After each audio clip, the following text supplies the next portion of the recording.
toi, bienvenue sur ma chaîne. Aujourd'hui, on se retrouve pour une nouvelle blablabla. Bref, t'as vu dans le titre, mes pires anecdotes partie 2. Avant de regarder cette vidéo, mon ami, je t'invite fortement, vraiment, non, sérieusement, sérieux. 2 secondes, sérieux. Abonne-toi, t'as vu? Abonne-toi. Si t'aimes bien déjà, like. Si t'aimes bien déjà aussi, commente. Et là, on va pouvoir commencer dans de bonnes conditions et puis ça va bien se passer. Première anecdote.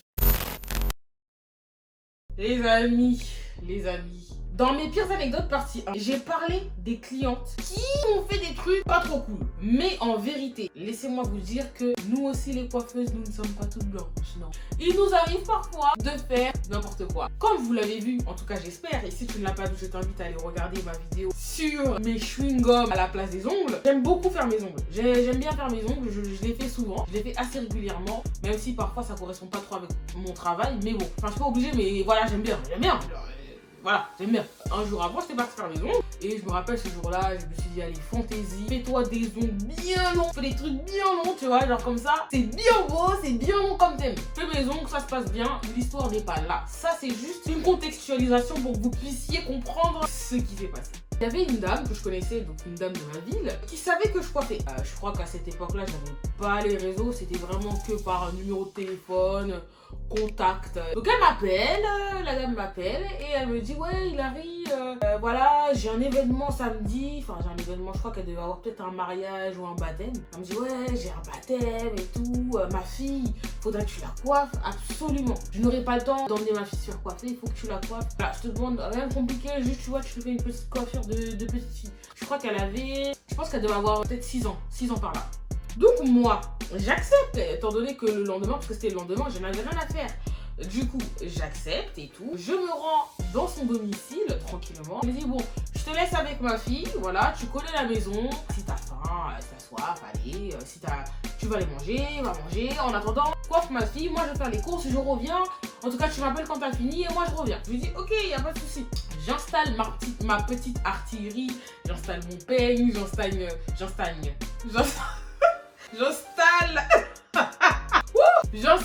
mes affaires et je commence à coiffer la fille. Je lui fais un petit brushing, tranquillement, je lui tire les cheveux.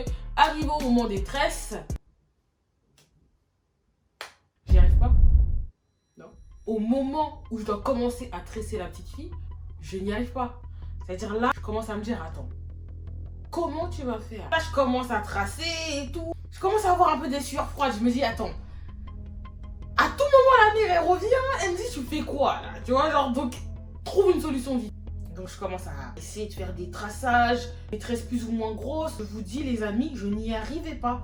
Je n'arrivais même pas à faire le début de la tresse. Plus je suis en train de tresser, et plus je me dis, mais là, c'est très laid.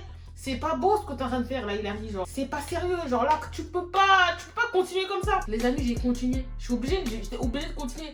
En fait, d'un côté, j'avais le stress que sa mère, elle m'a dit, ouais, j'ai trouvé que toi, je trouve personne d'autre, l'événement c'est demain. C'est-à-dire, je me suis automise la pression. Au lieu de dire tout simplement comme une personne normale, oui, allô, madame, je peux pas coiffer votre fille. En fait, je viens de me rendre compte que mes ongles sont trop longs.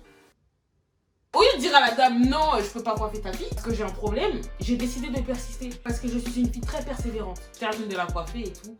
J'appelle la mère, je lui dis voilà, j'ai terminé, bah je t'attends. Elle me dit ok, bon bah moi j'arrive de toute façon, tu veux prendre l'argent, je l'ai mis à tel endroit, va le chercher et puis voilà quoi, à la prochaine. Je lui ai dit non. Je veux que tu viennes.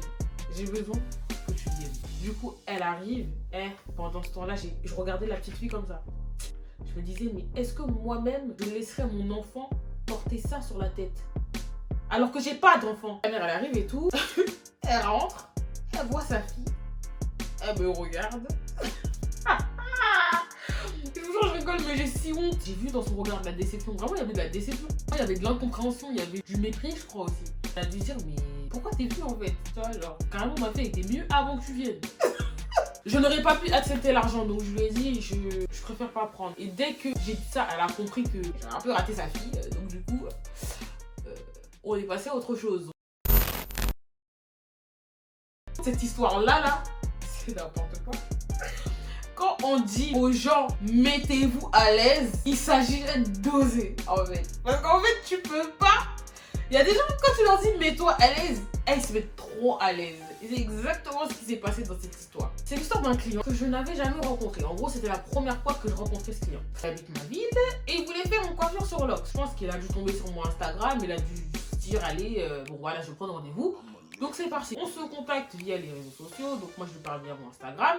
Il me pose des questions, tout ça. Bon, c'est vrai, il posait beaucoup de questions, mais bon, ça arrive. Moi, ça m'arrive souvent qu'il y a des clients qui posent beaucoup de questions, mais c'est normal. Moi, je réponds, je suis là pour ça, tu vois. Il n'y a pas de problème. Il arrive devant chez moi. Déjà, je vois qu'il mesure 2 mètres et il était très grand.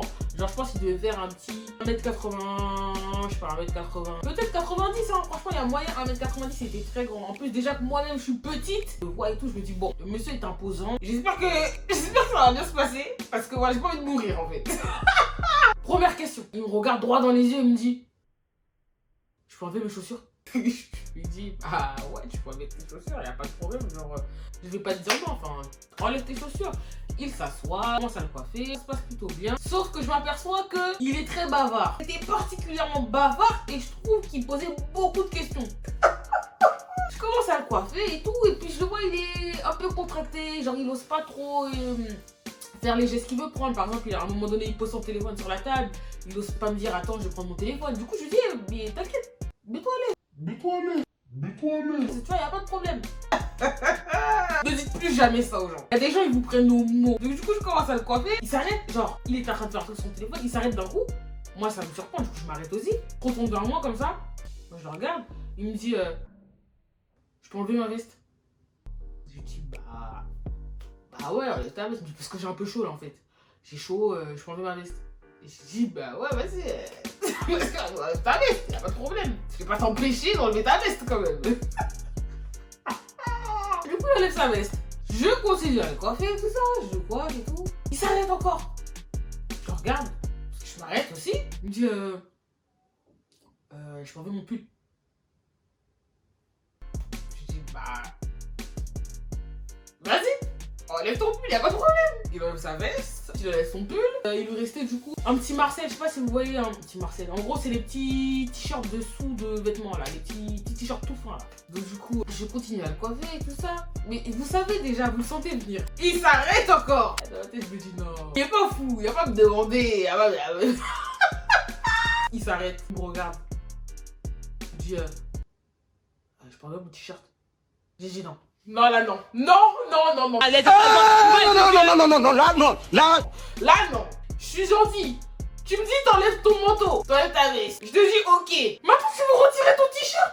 Donc, en gros, toi, tu veux que je te coiffe torse nu. Il voulait que je le coiffe torse nu. On est où? On est aux Antilles, il fait si chaud que ça, en fait. Donc, conclusion de cette histoire, en fait, ne mettez pas des gens trop à l'aise. Parce que les gens, vous leur donnez ça, là, ils prennent tout ton corps. Pause. Petit disclaimer, je tenais à préciser que toutes les personnes présentées dans cette série de vidéos ne représentent qu'une infime partie de ma clientèle.